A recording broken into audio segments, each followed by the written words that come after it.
मेरा आईवीएफ हो रहा है, एक ही बार अफ़ोर्ड कर सकती हूँ, मुझे 2 बेबी दे दीजिए, ट्विन्स चाहिए। मेरा परिवार एक बार में पूरा हो जाए, मुझको ट्विन्स दीजिए। बहुत से पेशेंट्स की फरमाइश आती है कि can I have twins in IVF? तो आज इस पूरी की पूरी चीज़ को डिकोडिफ़ाई करूँगा, 6 पॉइंट दूँगा और एंड में दूँगा एक बोनस टिप। एंड तक सुनिएगा, बोनस टिप बहुत ज़रूरी है आपके लिए। मैं doctor Sunil Jindal, reproductive medicine specialist. सबसे ज़्यादा आनंद प्राप्त होता है आपको बेबी देने में। ये वीडियो इसलिए इम्पॉर्टेंट है क्योंकि बहुत सारी भ्रांतियां हैं, सारी भ्रांति क्लियर करूंगा। तो पॉइंट नंबर 1, आईवीएफ में क्या होता है ये जानना बहुत ज़रूरी है, जिससे आपको ट्विन्स नॉन ट्विन्स की कहानी मालूम चले। आईवीएफ के अंदर बहुत सारे इंजेक्शन लगा के बहुत सारे एग्स बनाते हैं, एग्स को बाहर निकालते हैं, इन एग्स में स्पर्म्स को मिलाते हैं, जिससे जो एम्ब्रियो आपके नले में बन रहा हो वो एम्ब्रियो लैब में बनाते हैं और उसको यूट्रस में फिर रखते हैं बेबीज़ को, जिनसे उनमें से एक बेबी कम से कम चिपक के आगे ग्रो कर सके। इसको आईवीएफ बोलते हैं। तो आईवीएफ में खास बात क्या होती है कि नॉर्मल प्रेगनेंसी में नॉर्मली एक एग बनता है, जबकि आईवीएफ में हम कम से कम 10 से 12 एग्स बनाने की कोशिश करते हैं, जिससे ज़्यादा से ज़्यादा एम्ब्रियो बन सकें और 2 या 3 एम्ब्रियो हम रखते हैं। ये है आईवीएफ की एक बेसिक चीज़ डिफरेंस में जो हमें समझनी है। नंबर 2, एक चीज़ समझने की है कि क्या एडवांटेजेस हैं और क्या डिसएडवांटेजेस हैं ट्विन्स के। तो अगर ट्विन्स बॉर्न हो जाते हैं तो एक बहुत बड़ा फ़ायदा होता है कि दोनों बच्चों के बीच में एक मोहब्बत बहुत बड़ी होती है, सिबलिंग्स के अंदर सपोर्ट बहुत बढ़िया बढ़ता है, दोनों बच्चों को आप साथ में लालन पालन में ला सकते हैं, दोनों की सेम रिक्शा लग जाती है, दोनों की सेम नैनी लग जाती है, दोनों के कपड़े भी एक से आ जाते हैं, बड़े प्यारे दो लगते हैं बच्चे। तो एडवांटेज उनको ब्रिंगिंग अप में कई बार होता है।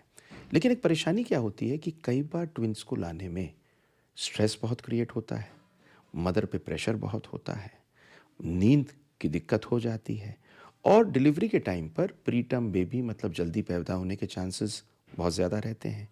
एक नंबर 2, सिजेरियन सेक्शन का चांस ज़्यादा होता है, लो बर्थ वेट होने का चांस ज़्यादा होता है क्योंकि जाहिर सी बात है एक मदर में पोषण अब 2 बच्चे ले रहे हैं। और चौथी एक चीज़ होती है कि मैटरनल मतलब माँ को डिलीवरी के टाइम पर और उससे पहले कॉम्प्लिकेशन होने के चांस ज़्यादा हो जाते हैं। तो क्या वो फैक्टर्स हैं जिनकी वजह से ट्विन्स हो सकते हैं? क्योंकि ट्विन्स अगर हो सकते हैं तो क्यों हो सकते हैं? तो मैं आपको इसमें 5 फैक्टर्स बताऊंगा। पहला फैक्टर है एज। जब भी उम्र 35 से 40 साल के बीच में होगी तो चांसेस ट्विनिंग के ज़्यादा होंगे। नंबर 2, गोनेडोट्रोफिन्स। जब भी हम फर्टिलिटी की दवा देते हैं और ज़्यादा मात्रा में देंगे, ज़्यादा अंडे बनेंगे, ज़्यादा अंडे बने के बाद में अच्छे एम्ब्रियोस बनेंगे और जो अच्छे एम्ब्रियोस बनेंगे उनको ट्रांसफ़र करने में हमें अच्छा रहेगा, तो चांसेस बढ़ जाते हैं। आईयूआई में ख़ास तौर से देखा गया है कि अगर अंडे ज़्यादा बने हों तो ट्विन्स के चांसेस बढ़ जाते हैं। तीसरी इंपॉर्टेंट चीज़ है, नॉर्मली जब हम आईवीएफ करते हैं तो हम ये सोच के करते हैं कि कई सारे एम्ब्रियो बने, उनमें से सबसे अच्छे एम्ब्रियो निकाल के हम रखें और इस उम्मीद में कि कम से कम एक तो चिपके, हम 2 या 3 एम्ब्रियो रखते हैं। अगर डे 2 एम्ब्रियो करते हैं तो हम ज़्यादा एम्ब्रियो अगर रखते हैं तो चांसेस ट्विनिंग के बढ़ जाते हैं। चौथी चीज़ है, जिन लोगों में फैमिली हिस्ट्री होती है ट्विन्स की, मतलब मौसी को, माँ को, सबको ट्विन्स हुए हैं, उनमें ज़्यादा होने का चांस रहता है।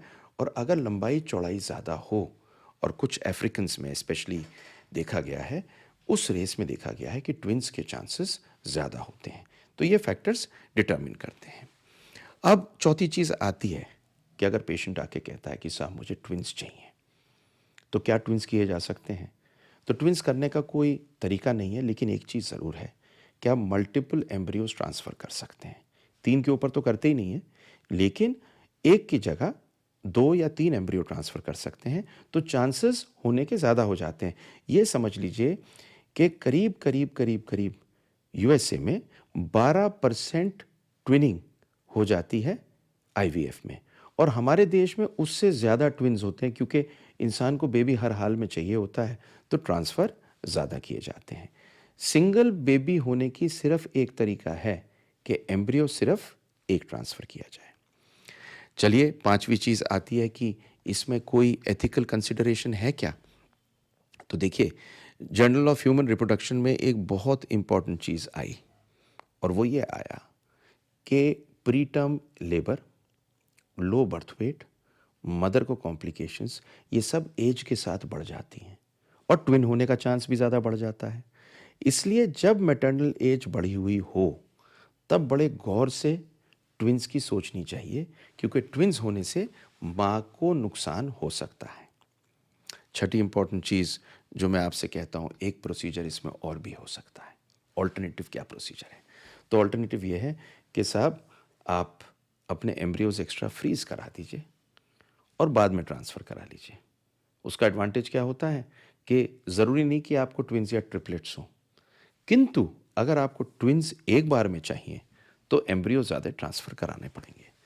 और एंड में आपको देता हूँ एक बोनस टिप। बेबी एक हो या दो हो, बेबी हेल्दी होना चाहिए और माँ स्वस्थ रहनी चाहिए। ये डिसीजन आपकी सिचुएशन क्या है, कितने ट्रांसफ़र होने हैं, ये डिपेंडेंट आपके अलावा आपके ऑब्स्टेट्रिशियन पे भी है और आपकी गायनेकोलॉजिस्ट, आपकी रिप्रोडक्टिव मेडिसिन स्पेशलिस्ट आपके लिए क्या सोचती हैं, ठीक है। क्योंकि अल्टीमेटली ये मैं हमेशा कहता हूँ, ये क्रिकेट का मैच है जिसके अंदर दो इनिंग्स है। पहला इनिंग्स है प्रेग्नेंट होना और दूसरा है उन दोनों बच्चों को अपनी गोद में ला के प्यार करना। दूसरी इनिंग्स जीतनी ज़रूरी है। उसके लिए बहुत गौर से आपको देखना है कि सिंगल चाहिए या ट्विन चाहिए।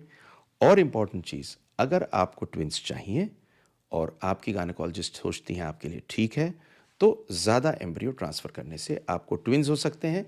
आईवीएफ में ज़्यादातर तो नहीं कहूँगा ट्विन्स होते, लेकिन बहुत ट्विन्स होते हैं। तो होप ये वीडियो आपको अच्छी लगी।